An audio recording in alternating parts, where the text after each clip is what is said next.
Hi friends, welcome to Banu healthy recipes. ఈ రోజు మన కిచెన్ లో మా ఊరి రాయలసీమ నువ్వుల పచ్చడి ఎలా తయారు చేయాలో చూపించబోతున్నాను. ఈ ఒక్క పచ్చడితో అన్నం మొత్తం లాగించేస్తారు, అంత బాగుంటుంది. అలాగే హెల్త్ కూడా చాలా మంచిది, ఎందుకంటే కాల్షియం రిచ్ ఫుడ్ ఇది. ముందుగా స్టవ్ ఆన్ చేసి ప్యాన్ పెట్టుకొని, ప్యాన్ హీట్ అయిన తర్వాత 1 కప్ నువ్వులు వేసుకొని లో టు మీడియం ఫ్లేమ్ లో కలుపుకుంటూ వేయించుకోవాలి. ఇలా నువ్వులు వేగిపోయి లైట్ కలర్ వచ్చిన తర్వాత ఒక బౌల్లోకి తీసుకొని పక్కన పెట్టుకోండి. ఇప్పుడు అదే ప్యాన్ లో 1 టేబుల్ స్పూన్ ఆయిల్ వేసుకొని 1/2 కప్ ఎండు కొబ్బరిని వేసుకొని లైట్ గా కలర్ వచ్చేంత వరకు వీటిని వేయించుకొని పక్కన పెట్టుకోండి.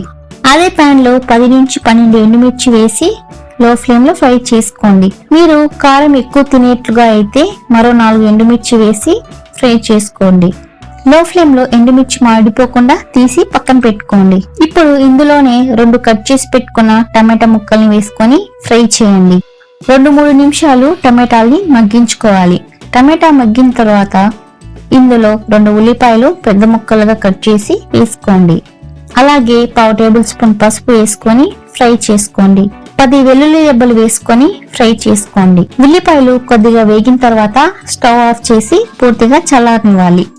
ఇప్పుడు ఒక మిక్సీ జార్ తీసుకొని వేయించి పెట్టుకున్న నువ్వుల్ని వేసుకోవాలి. అలాగే వేయించి పెట్టుకున్న ఎండుమిర్చి కొబ్బరి ముక్కల్ని వేసుకొని ఇందులో చిన్న నిమ్మకాయ సైజ్ అంతా చింతపండు నానబెట్టుకొని వేసుకోండి. రుచికి తగినంత సాల్ట్ యాడ్ చేసి కచ్చపచ్చగా గ్రైండ్ చేసుకోండి. పచ్చడి ఈ విధంగా గట్టిగా గ్రైండ్ చేసుకోవాలి. చివరిగా ఇందులో వేయించి పెట్టుకున్న టమాటా, ఉల్లిపాయ, వెల్లుల్లి వేసి ఒకసారి గ్రైండ్ చేసుకోండి. అన్నంలోకి పచ్చడికి ఇలా గట్టిగా రుబ్బుకోండి. ఇడ్లీ, దోశలకు అయితే కొద్దిగా నీళ్లు వేసుకొని గ్రైండ్ చేసుకోండి. ఇప్పుడు పోపు కోసం స్టవ్ ఆన్ చేసి ప్యాన్ పెట్టుకొని ప్యాన్ లో 2 టేబుల్ స్పూన్ ఆయిల్ వేసుకొని, మీకు ఆయిల్ సరిపోదు అనిపిస్తే మరో 1 టేబుల్ స్పూన్ ఆయిల్ వేసుకొని ఆయిల్ హీట్ అయిన తర్వాత 1/2 టేబుల్ స్పూన్ ఆవాలు, 1/2 టేబుల్ స్పూన్ జీలకర్ర, 2 ఎండుమిర్చి వేసి చిట్పట్ అన్న తర్వాత కొద్దిగా కరివేపాకు రెమ్మలు వేసి పోపెట్టి ముందుగా గ్రైండ్ చేసి పెట్టుకున్న పచ్చడిలో వేసుకోండి. ఈ వీడియో మీకు నచ్చినట్లయితే ప్లీజ్ సబ్స్క్రైబ్ మై ఛానల్.